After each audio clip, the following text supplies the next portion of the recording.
No one remembers the king's smile that morning, but they remember the man beside him, his closest shadow. In the last story, we saw Edward II rise and fall. Today, we follow the one who stood just behind him and fell even harder. In 1320, the great hall of Westminster glowed with gold, crimson, and silence. Lords murmured beneath jeweled canopies, waiting for the ceremony to begin. But it wasn't the king they were watching. It was the man beside him. Hugh Despenser the Younger, son of a once-exiled noble, husband to the king's daughter, and now, without official title, the most powerful figure in England. He stood behind Edward II like a second spine. Younger, sharper, and far less steady. He wasn't crowned that day, but he was anointed. Through lands seized from barons, royal favor declared aloud, and a map of power rewritten by a single hand. With this grant, Edward said, we seal trust, loyalty, and unity. But unity cracked as soon as the parchment curled in Hugh's fingers. Across the room, eyes narrowed. Isabella of France, queen consort, and one of the last women in the court who still remembered what real kingship looked like, smiled without warmth. She had seen courtiers rise before, but none so arrogant, none so reckless. Hugh did not bow to her nor look her way. He didn't need to. He had the king. The barons knew it. The stewards knew it. The generals knew it. The people would learn it soon. That day, Despenser claimed castles, ports, and entire trade routes under his own name. He stepped over ancient customs like they were rotted floorboards. The Marcher lords, old warriors of the Welsh border, were humiliated. Their silence wasn't surrender. It was a kind of sharpening. Later that night, Despenser studied the map of England in his private chambers. His thumb smudged ink along the new borders that bore his name. A servant asked whether to inform the Earl of Lancaster. Tell him I'm done sharing, Hugh said without looking up. But outside, beneath the same roof, messengers were already being sent in secret. Letters inked in fury, bound for barons, bishops, and quietly to the Queen. What Hugh mistook for triumph was isolation in disguise. He had pulled too hard on a thread that now ran through every bitter noble in England. And that thread had begun to pull back. At first, there was no backlash, no outrage, no rebellion, just silence, and silence in court is never peace. It is the sound of people sharpening memory into weapons. In the stone chapel at Windsor, the man who ruled England from the shadows knelt alone. His enemies called him a tyrant. His allies, few and shrinking, called him dangerous. But Hugh Despenser believed he was loyal. And loyalty, when blind, is the cruelest chain of all. Autumn had crept into the royal estates. The leaves outside turned the color of dried blood, and the halls echoed not with celebration, but restraint.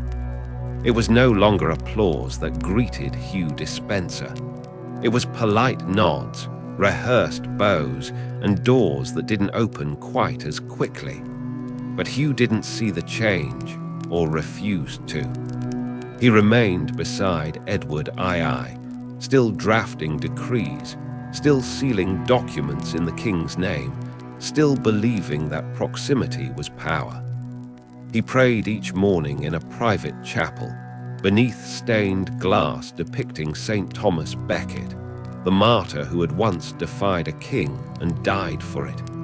Hugh admired that, but he believed himself the opposite, a servant so loyal, even betrayal couldn't shake him.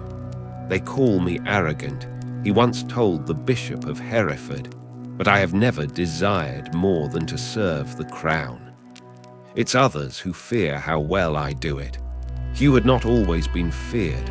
Once he was admired. He had helped reform royal taxes. He had led men in Wales with discipline and cunning. Even his enemies admitted he got things done. But now, the same men who had toasted him in London refused to meet his eyes in court.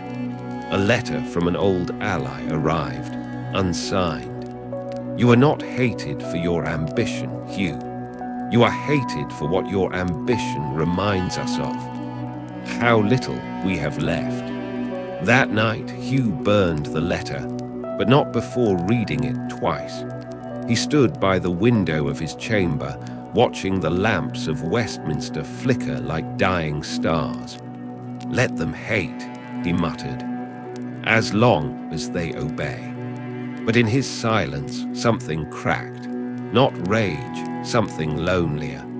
A man begins to rot not when he's beaten, but when he's no longer sure he's right. By winter, Edward had grown distant. The king who once held Hugh's hand beneath the table now paused before speaking his name aloud. At feasts, Hugh found himself seated one chair further from the throne. He still received favors, still signed letters.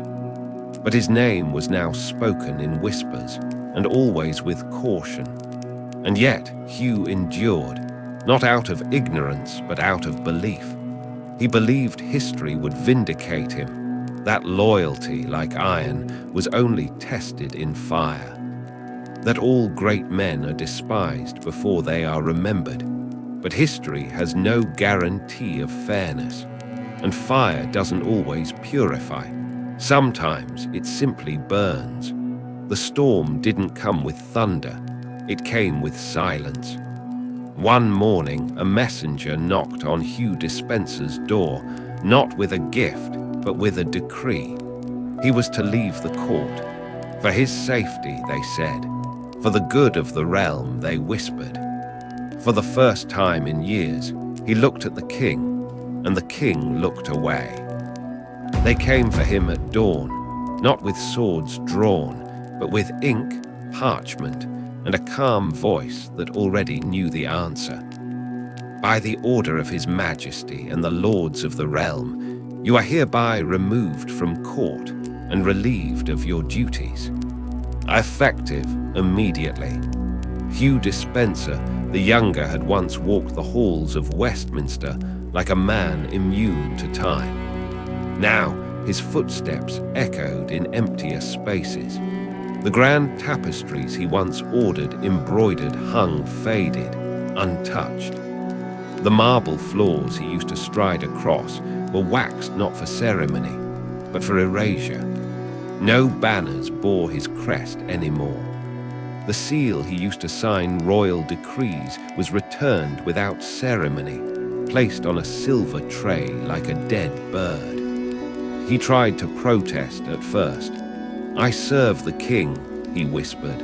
I have never betrayed him. But the Lord Chancellor didn't raise his eyes.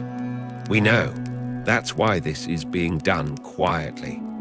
The day of his departure, it rained. Not a heavy, violent storm, just a steady, whispering drizzle. The kind that blurs outlines, erases footprints. A fitting backdrop for a man being erased. Hugh didn't cry. He packed slowly, deliberately. He touched each scroll, each token of power as if it still held weight. But they were just objects now, symbols that no longer pointed to him. His chamberlain offered to carry his books. He declined. Let me carry them, he said. Let me feel the weight of what I was. He rode out of the palace through the southern gate, not the main arch where foreign dignitaries once bowed to him. No guards saluted, no servants watched. The Queen's window remained shut, though he stared up at it for a moment too long. The cart behind him carried not just trunks, but his past, his titles, his ledgers, even the cloak Edward had once gifted him after a battle won. It now smelled of cedar and dust. He rode not as a lord, but as an afterthought. There was no exile decree, no formal trial. But in England, to be removed without charge was worse. It meant the realm didn't see you as dangerous. It saw you as unnecessary. At the monastery in Reading where he was sent, the monks greeted him with silence. One of them, a young novice, whispered, "You were once the most feared man in the land." Hugh smiled, but it cracked halfway. "And now I wait to be forgotten. Some men fall with a scream, others with steel in their chest. But Hugh Despenser fell with silence in his ears and history already turning the page. He still breathed, but no one wrote it down. At midnight, Hugh Despenser heard the rats before the monks. One by one, their claws scraped behind the walls, chasing crumbs, nesting in shadows. He envied them. At least they were still busy with purpose. The monastery at Reading was not a prison, but everything about it whispered confinement. The corridors smelled of damp stone and cold incense. The windows, narrow as blade slits, let in little light. The bell rang every hour, not to mark time, but to remind the forgotten that they still existed. Hugh Despenser the Younger, once a man who commanded armies and reshaped the kingdom's power map, now shared a stone cell with silence. He was not beaten, he was not chained, but in every sense that mattered, he was gone. His name had been scrubbed from court documents, his lands reassigned. Even his coat of arms, carved into the oak bench at Parliament, had been quietly sanded down. One day he found a letter tucked beneath his bread plate, unsigned, written in careful Latin. To be remembered is to still exist. They want you to vanish. He burned it, not out of fear, but because he couldn't bear to hope. He kept a routine, monastic, mechanical. Wake, kneel, eat, walk, write, not letters, just names. Names of people who had once looked him in the eye. The king, the queen, the barons, his father. He spoke only to one monk, an old man who had once been a court librarian. The man never asked about politics. He simply asked, "Do you regret the way it ended?" Hugh stared out the slit of the window where a crow had perched for 3 days.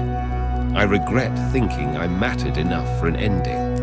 Sometimes he dreamt of the palace, the gold mirrors, the smell of iron and rose oil, the sound of Edward laughing. He would wake with his hands clenched around the edge of the straw mattress, breath shallow, eyes wide. Not because he missed the power, but because he didn't know who he was without it. One afternoon, he found a young novice crying in the cloister garden. The boy had been punished for miscopying a line of scripture. Hugh sat beside him, silent for a long time, then said quietly, "They'll forgive you. They always forgive the harmless." The boy wiped his tears. "Will they forgive you?" Hugh didn't answer. He just stood and walked away, slower than before. There are men who vanish with a crash, and those who dissolve grain by grain, breath by breath. Hugh Despenser was disappearing in silence. But silence, under pressure, becomes something else, memory sharpened into revenge. The first time he touched a quill again, his hand trembled, not from weakness, but from memory. Hugh Despenser had not written in months, but now, under flickering candlelight and behind locked doors, he began recording everything they wanted forgotten. In the farthest wing of the Reading monastery, behind a wooden door walked by damp winters, Hugh Despenser found his resistance, not in a sword, not in a throne, but in ink. The room was cold, barely lit, and thick with the smell of mildew and oil. Dust clung to every page like ash. He used scraps of parchment, torn sermons, discarded tax ledgers, anything that could hold a record. This was not a memoir. It was a reckoning. He didn't write to forgive. He wrote to name every lie, every betrayal, every coward too afraid to speak when his fate was sealed. They wanted silence, he scrawled. Then let this silence have teeth. At night, he buried the pages beneath the flagstones. A loose slab near the altar hid a box sealed with wax and stitched leather. If discovered, it would be burned. If preserved, it would outlive them all. The act gave him something he had lost, a reason to endure. One stormy evening, a monk entered to find him at the table, eyes bloodshot, hands covered in ink. "Are you praying, Lord Despenser?" Hugh didn't look up, not to God, to history, but writing wasn't enough. So he listened. Servants whispered more freely around the man they thought broken. He heard of civil unrest. He heard of Queen Isabella crossing into France with Prince Edward. He heard of the barons growing restless again. Something shifted inside him, not rage, not hope, a cold clarity. "They turn me into a villain," he once said to the librarian monk. "Perhaps it's time I play the role properly, just once and with precision." He began crafting messages in cipher, letters folded into clean linen and handed to the few who still remembered his name. Not allies, but people with grudges, debts, and ambitions that could be stirred with the right words. What he could not regain in titles, he began to rebuild in memory, in whispers, in fear, in doubt. Hugh Despenser was gone from court, but he was not gone from the game. He carved a final line on one hidden page. "Let them think I died in silence. Let them forget me, for nothing haunts the guilty like a name they buried too early." By the time they realized what was coming, it was too late. Whispers became warnings, and a name long erased returned, this time not beside a king, but behind the wheel of history's reckoning. He did not return in triumph. He returned in chains, but Hugh Despenser still smiled, because sometimes being heard, even in the hour of death, is all that matters. The year was 1326. Queen Isabella had returned from France, not with roses, but with fire. At her side was Roger Mortimer, her lover and conspirator, and an army of nobles long embittered by the shadow of Despenser. England did not resist. The gates opened. The king fled. The old order crumbled like sandstone under storm. Hugh Despenser the Younger was captured near Caerphilly. He wore no armor, only a tattered cloak, soaked from days of hiding in the Welsh hills. When they dragged him before the barons, his face was pale but defiant. The court was not a courtroom. It was a scaffold dressed as justice. Wooden benches creaked with the weight of vengeance. The queen didn't speak. She didn't need to. Her eyes, cold, victorious, did what her tongue never had to. "You are charged with tyranny," Mortimer announced, "with theft, with cruelty, with corruption, and with the violation of England's soul." Hugh did not beg. He did not argue. He simply looked at the assembled lords, many of whom had once feasted at his table. "Tell me," he said, voice low, "do your hands feel clean today?" His trial was a performance. No defense, no jury. Just a script already written in ink and blood. The sentence was death, not by sword, but by degradation, hanging, drawing, and quartering. The night before the execution, they left him in a cell beneath Hereford Castle. Damp, black, quiet. A single candle flickered on the floor. A priest offered last rites. Hugh refused. "Do you not fear death?" the priest asked. Hugh smiled, thin and cracked. "No, only silence." That morning they dragged him barefoot through the streets, his limbs bound, his coat stripped. The same people who had once praised him now spit his name into the mud. But even as his body was pulled toward the scaffold, he looked up, not to the heavens, but to the window of the cathedral. For a moment the clouds broke. A shaft of sunlight caught the edge of a tower. He laughed. "Is this what it takes for you to look at me again?" As the executioner raised the blade, someone in the crowd whispered, "He was cruel, yes, but he made them all fear something, and now they fear nothing." In the final moments, his eyes did not close. They remained open, locked not on the crowd, but on the idea of memory. He knew now, death would not erase him. It would seal the question forever. His blood soaked the earth, but it didn't vanish. It fed something deeper, the reckoning of a kingdom that had torn itself apart and would now have to explain why. 3 winters after his death, they found a mirror in the old treasury, cracked but intact. It had once belonged to Hugh Despenser. No one dared look into it, not because they feared ghosts, but because they feared reflection. The execution of Hugh Despenser should have closed a chapter. Instead, it opened a wound. England had bled its villain, but the stain didn't fade. At first, the court rejoiced. Queen Isabella paraded through London. Mortimer issued proclamations, vowing a new dawn. And yet, in private, the whispers began. If he was a monster, why was his punishment so monstrous?